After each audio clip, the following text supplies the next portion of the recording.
बेशरम रंग गाना पठान मूवी का काफी दिनों से कंट्रोवर्सीज में बना हुआ है। अलग अलग मिनिस्टर्स ने इस पर अलग अलग अपनी टिप्पणियां दी हैं। जैसे कि यहां पर आप मेरे पीछे देख सकते हैं, स्पेशली एक एमपी के एक मिनिस्टर हैं जिन्होंने एक बहुत ही बड़ा स्टेटमेंट इसको लेकर दिया है और इस मूवी को बॉयकॉट करने की बात करी है। इन्होंने बोला है कि ये जो मूवी है, आप यहां पर देख सकते हैं, इन्होंने जो एक्ट्रेस ने यहां पर कलर पहना है, इस कलर को उन्होंने हिंदू रिलीजन से अटैच करके ये बोला है कि ये हिंदू रिलीजन पर ये एक तरीके का अटैक है।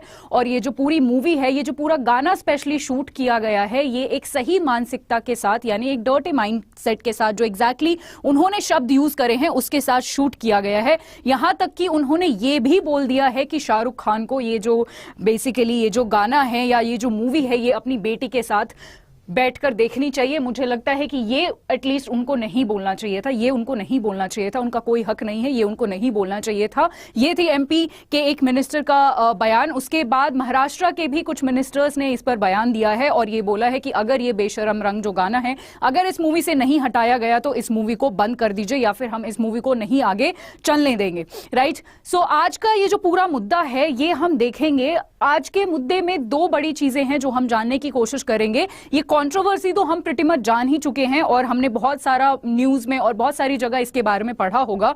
आज के मुद्दे में, आज के सेशन में जो मेरा सबसे ज्यादा जोर रहेगा वो रहेगा कि जी हमारा संविधान, हमारा कॉन्स्टिट्यूशन इस पर क्या कहता है, इस पूरे मुद्दे पर। So hello everyone, myself Pinky और मैं आप सभी का बहुत बहुत स्वागत करती हूं अड्डा 24/7 पर। तो आइए शुरू करते हैं। देखिए, जब हम संविधान की बात करते हैं, ये बात करते हैं कि हमारा कॉन्स्टिट्यूशन इस पर क्या कहता है, तो हमारे पास दो बड़े सवाल यहां पर निकल कर आते हैं, या फिर आप बोल सकते हो दो बड़े सवाल यहां पर निकल कर आते हैं। पहला सवाल यह है कि आर्टिस्टिक फ्रीडम, क्या ये आर्टिस्टिक फ्रीडम है या फिर ये फ्रीडम ऑफ स्पीच को हम ज्यादा ऊपर माने? हमारा संविधान आर्टिस्टिक फ्रीडम के बारे में के ज्यादा पक्ष में है या फिर फ्रीडम ऑफ स्पीच के ज्यादा पक्ष में है? आर्टिस्टिक फ्रीडम का ये मतलब है कि ये जो प्रोड्यूसर्स हैं या फिर ये जो आर्टिस्ट हैं, ये जो भी चाहें, क्या ये वो प्रोड्यूस कर सकते हैं, क्या वो दुनिया के सामने दिखा सकते हैं? दूसरा है फ्रीडम ऑफ स्पीच, कि क्या ये एमपीज, एमएलएज और जितने भी लोग इसके खिलाफ जा रहे हैं, इसके खिलाफ टिप्पणियां कर रहे हैं, जैसे शाहरुख खान की बेटी के लिए बोला कि आप उसके साथ ये मूवी बैठकर देखो, तो क्या ये फ्रीडम ऑफ स्पीच है? और क्या संविधान हमारी इस चीज की इजाजत देता है कि आप इस तरीके से बात कर सकते हो? क्या ये फ्रीडम ऑफ स्पीच के अंडर आता है या फिर फ्रीडम ऑफ स्पीच कुछ रिस्ट्रिक्शंस भी लगाती हैं? तो ये सारे मुद्दे आज के सेशन में हम जैसे जैसे आगे बढ़ेंगे देखेंगे। तो और ये हम ऑलरेडी देख चुके हैं कि यहाँ पर दो मेजर कारण हुए हैं इस पूरी कंट्रोवर्सी के। सबसे पहला ये बताया जा रहा है, सबसे पहला ये है कि हिंदू सेंटिमेंट्स को ये हर्ट करता है। उन्होंने जो ड्रेस पहनी है दीपिका पादुकोण ने, वहां पर जो सैफरन कलर पहना है, वो क्या ये लोग जो है हिंदू से, उसको हिंदू रिलीजन से उसको अटैच करके देख रहे हैं और बोल रहे हैं कि हिंदू रिलीजन का जो है कहीं ना कहीं अपमान आपने इसमें किया है। सिर्फ इतना ही नहीं बोला है, ये भी बोला है कि ये जो कलर है, सैफरन कलर जो है, ये भगवान बुद्ध का भी रंग है। तो आप सिर्फ एक धर्म पर ही अटैक नहीं कर रहे हो, आप भगवान के खिलाफ भी जा रहे हो। ये वाली स्टेटमेंट्स भी लोगों ने बोली हैं। और साथ के साथ ये भी बोला है कि ये जो पूरा गाना है जो पिक्चराइज करा गया है, वो बहुत ऑफेंसिव है और एक बहुत ही गलत मानसिकता के साथ यहां पर दर्शाया गया है उस गाने में जो भी चीजें हैं। चलिए, यहां पर मैं कॉन्स्टिट्यूशन एंगल की बात कर रही थी और दो बड़े सवाल हमारे सामने यहां पर है। इन दोनों का ही जवाब आज के सेशन में हम ढूंढने की कोशिश करेंगे। और जाते जाते मैं आपको एक सवाल एक और चीज के साथ छोड़कर जाऊंगी। तो देख लेते हैं, इन सबको समझने के लिए हमें सबसे पहले जाना पड़ेगा अपने प्रियम्बल पर, जो हमारे संविधान की आत्मा है। हम उसको सोल ऑफ द कॉन्स्टिट्यूशन भी बोलते हैं, प्रियम्बल। आई एम श्योर आप सभी ने सुना होगा। एनसीईआरटीज के पहला जो पेज होता है, वहां पर प्रियम्बल लिखा होता है। हर एक बच्चे ने अपने स्कूल टाइम में या कभी भी ये जरूर पढ़ा होगा। यहां पर मैं आपको दो तीन शब्दों पर नजर डलवाना चाहती हूं। यहां पर एक शब्द है सेक्युलर। सेक्युलर यहां पर एक बहुत इंपॉर्टेंट शब्द है जिसको 42nd कॉन्स्टिट्यूशनल अमेंडमेंट के तहत 1976 में ऐड किया गया था इंदिरा गांधी जी के द्वारा। इमरजेंसी के टाइम पर इन शब्दों को प्रियम्बल में ऐड किया गया था। सोशलिस्ट, सेक्युलर और इंटेग्रिटी, ये तीन शब्द हैं जो प्रियम्बल में, ओरिजिनल प्रियम्बल में नहीं थे, इनको बाद में ऐड किया गया। क्यों ऐड किया गया, कभी आपने सोचा है? बिल्कुल, देखिए, सेक्युलर जो है वो बहुत इंपॉर्टेंट शब्द है हमारे इतना जो डाइवर्स देश है उस देश के लिए सेक्युलर का मतलब है कि हमारे यहां पर स्टेट का यानी हमारे देश का कोई एक पर्टिकुलर रीजन, कोई ऑफिशियल रिलीजन, कोई ऑफिशियल धर्म नहीं है। हम यहां पर सारे धर्मों को एक समान मानते हैं, ये होता है सेक्युलरिज्म। तो ये हमारे प्रियम्बल में ही लिखा हुआ है। एक बहुत बड़ी बात जो आपको सभी को पता होनी चाहिए कि we the people of India having solemnly resolved to constitute India into a sovereign, socialist, secular, democratic republic and to secure all its citizens, ये जो भी सारे राइट्स हैं, राइट। चलिए अब बात कर लेते हैं, संविधान पर आते हैं।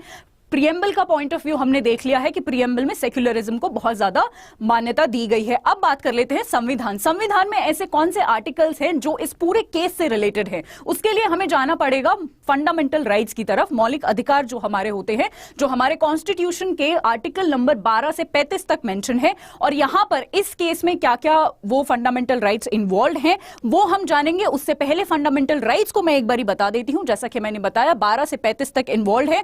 उसमें मेजरली अगर मैं फंडामेंटल राइट्स की बात करूं तो सबसे पहला और इंपॉर्टेंट राइट है राइट टू इक्वालिटी, जो कि आर्टिकल नंबर 14 से 18 में मेंशन्ड है, राइट। फिर बात कर लेते हैं राइट टू फ्रीडम की, जो कि आर्टिकल नंबर 19 से 22 में मेंशन्ड है। और यहां पर इस केस से रिलेटेड हमारे पास 3 मेजर राइट्स हैं जिनके बारे में हम आगे के स्लाइड्स में देखेंगे। उसमें से सबसे पहला राइट है आर्टिकल नंबर 19, ठीक है। आर्टिकल नंबर 15 भी, एक्चुअली आर्टिकल नंबर 15 भी इन्वॉल्व है इस केस में। उसके बाद आर्टिकल नंबर 19 भी इन्वॉल्व है। ये किस तरीके से इन्वॉल्व है ये भी हम देखेंगे in a while. Third fundamental right की अगर मैं बात करूं, थर्ड क्लॉज की बात करूं, तो तीसरा है राइट अगेंस्ट एक्सप्लॉयटेशन, जो कि आर्टिकल नंबर 23 और 24 में गिवन है। फिर बात कर लेते हैं right to freedom of religion, very important है आज के सेशन के लिए। तो आर्टिकल नंबर 25 जो है वो भी आज के पूरे मुद्दे में इन्वॉल्व है। तो बेसिकली इन तीनों को हम डिटेल में पढ़ेंगे, राइट। उसके बाद है कल्चरल एंड एजुकेशनल राइट्स, जो कि आर्टिकल नंबर 29 और 30 में दिए गए हैं। और आखिरी में है हमारा right to constitutional remedies, article 32 के अंदर है, जिसको B.R. अंबेडकर जी ने सबसे इंपॉर्टेंट फंडामेंटल राइट कहा था। इसका क्या मतलब होता है? इसका मतलब यह होता है कि ऊपर के जितने भी राइट्स हैं उनको आप एक्सरसाइज कर सकते हो। अगर ये वाला राइट नहीं दिया होता तो इन राइट्स का भी कोई मतलब नहीं है। खैर एनीवेज उसमें हम नहीं जाते हैं, हम अपने टॉपिक पर स्टिक करते हैं। सबसे पहले मैं बात कर लेती हूं आर्टिकल नंबर 15 की। आर्टिकल 15 ये कहता है कि किसी भी तरीके का भेदभाव नहीं टॉलरेट होगा या फिर नहीं किया जाना चाहिए। किस चीज के बेसिस पर? कौन कौन से ग्राउंड्स आर्टिकल नंबर 15 में लिखे हैं? रिलीजन, रेस, कास्ट, सेक्स और प्लेस ऑफ बर्थ, मतलब इन सब के बेसिस पर किसी भी तरीके का कोई भी भेदभाव किसी के बीच में भी नहीं होगा। ना धर्म के बेसिस पर, ना रेस के बेसिस पर, ना कास्ट के बेसिस पर, ना सेक्स के बेसिस पर और ना प्लेस ऑफ बर्थ के बेसिस पर। आर्टिकल नंबर 19 क्या कहता है? आर्टिकल नंबर 19 कहता है फ्रीडम ऑफ स्पीच के बारे में ये बात करता है। पर क्या आर्टिकल नंबर 19 इसके बारे में पहले हम बात करें, हमें सबसे पहला यहां जो क्वेश्चन उठता है वो ये है कि क्या फ्रीडम ऑफ स्पीच एक एब्सोल्यूट राइट है? एब्सोल्यूट राइट मतलब कि जो आपका मन करेगा आप क्या वो बोल सकते हो? किसी भी प्लेटफॉर्म पर जाके कहीं भी किसी के भी खिलाफ क्या कुछ भी आप बोल सकते हो? क्या कुछ भी आप कर सकते हो? तो यहां पर मैं बता दूं आर्टिकल नंबर 19 एब्सोल्यूट राइट नहीं है। आपको 100% लिबर्टी नहीं दी गई है कि आप कुछ भी जाके बोले। वो क्या रिस्ट्रिक्शंस है वो मैं नेक्स्ट स्लाइड में बताऊंगी। उससे पहले आर्टिकल नंबर 19 में क्या क्या फ्रीडम आपको दी गई है वो देख लीजिए। सबसे पहला है स्पीच एंड एक्सप्रेशंस, 19, ठीक है, स्पीच एंड एक्सप्रेशंस। दूसरा है कि असेंबली, की जहां भी आप चाहो वहां पर असेंबल हो सकते हो, बट वो एक पीसफुल असेंबली होनी चाहिए। ये नहीं कि आप इकट्ठे हुए और वहां पे आपने दंगे शुरू कर दिए, ये नहीं आपको राइट देता है आर्टिकल नंबर 19। पीसफुल असेंबली आप कर सकते हो, उस चीज की कोई मनाही नहीं है। पीसफुल एसोसिएशन भी आप कर सकते हो, मूवमेंट का भी राइट है, रेजिडेंस का भी, कहीं पर भी आप जाकर रह सकते हो, कोई भी प्रोफेशन आप यहां पर चूज कर सकते हो, हालांकि इसमें भी कुछ एक्सेप्शंस हैं, राइट। चलिए अब बात कर लेते हैं कि एब्सोल्यूट राइट ये नहीं है। आपको एकदम 100% राइट यहां पर नहीं मिला हुआ है कि जो आपका मन करे आप कुछ भी बोल दो, आप कहीं भी जाके कुछ भी कर दो। इसके यहां पर इसमें इन्वॉल्व हैं कुछ रीजनेबल रिस्ट्रिक्शंस, कुछ रिस्ट्रिक्शंस इन्वॉल्व हैं कि आप जी कुछ भी ऐसे ही स्पीच या फिर कुछ भी ऐसे ही बोल नहीं सकते, कुछ भी ऐसे ही एक्सप्रेस नहीं कर सकते जो कि हमारे देश की सॉवरेनिटी और इंटीग्रिटी को अगर वो चीज जो आप बोल रहे हो, जो आप एक्सप्रेस कर रहे हो, अगर वो आहत करती है या फिर वो हर्ट करती है हमारी सॉवरेनिटी और इंटीग्रिटी हमारे देश की, तो वो आपको अलाउड नहीं है। अगर आपकी किसी भी चीज से, किसी भी स्टेटमेंट से, किसी भी असेंबली से पब्लिक ऑर्डर डिस्टर्ब होता है तो वो भी आपको अलाउड नहीं है। तो डेफिनेटली यहां पर बहुत सारे रिस्ट्रिक्शंस भी दिए हुए हैं, राइट।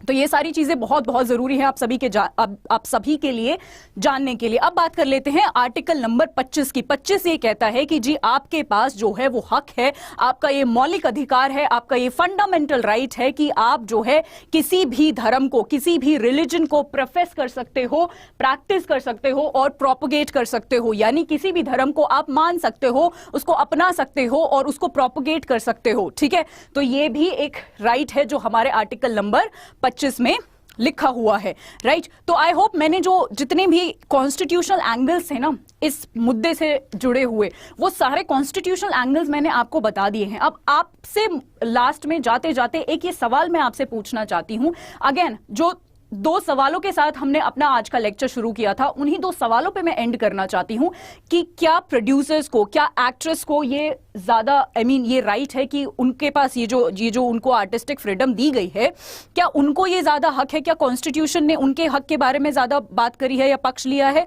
कि वो कुछ भी दर्शा सकते हैं या फिर कुछ भी प्रोड्यूस कर सकते हैं? या फिर on the another hand MPs, MLA या फिर जो भी इसके खिलाफ टिप्पणी कर रहे हैं, उनको इतना राइट टू ये फ्रीडम ऑफ स्पीच दिया हुआ है, freedom of speech and expressions इस हद तक दिया हुआ है कि आप कुछ भी बोल सकते हो, आप कुछ भी कह सकते हो। ये मैं आपके ऊपर छोड़ती हूं कि आपको इन दोनों सवालों में से किसका पक्ष ज्यादा भारी लगता है। मैं आप सभी के कमेंट सेक्शन में जानना चाहती हूं। मेरा यहां पर जॉब था आपको संविधान में क्या लिखा हुआ है और किस तरीके से हमारा संविधान एक्सप्रेशन को और बेसिकली ये जितने भी राइट्स हैं हमने पढ़े हैं, इन पर क्या कहता है, इन पर हमारे संविधान का क्या टेक है, ये मेरा जॉब था आप तक पहुंचाने का। अब इन दोनों क्वेश्चंस पर आप डिसाइड करेंगे। कमेंट सेक्शन में मैं आपके कमेंट जरूर पढ़ना चाहूंगी। जाते जाते मैं आप सभी को बताना चाहती हूं कि आरबीआई ग्रेड बी की अगर आप प्रेपरेशन कर रहे हैं, हमारा कल से बैच शुरू हो रहा है 22 दिसंबर। आप देख सकते हैं यहां से एक कॉम्प्रिहेंसिव बैच शुरू हो रहा है जहां पर आपको 300 प्लस आवर्स का लाइव क्लासेस मिलेंगी, आपको रिकॉर्डेड सेशंस भी मिलेंगे, आपको नोट्स और पीडीएफ्स भी यहां पर प्रोवाइड होंगे और यहां पर आपको क्या मिलेगा? आपको पर्सनल इंटरैक्शन भी, आपके जो डाउट क्लियरिंग सेशंस होते हैं वो भी आपको टीचर्स के साथ अवेलेबल हम करवाएंगे। आप यहां पर देख सकते हैं मैं आपका करंट अफेयर्स लेने वाली हूं। करंट अफेयर्स आपको पता है कितना जरूरी होता है किसी भी एग्जाम को क्रैक करने के लिए। करंट अफेयर्स मैं आपका लेने वाली हूं।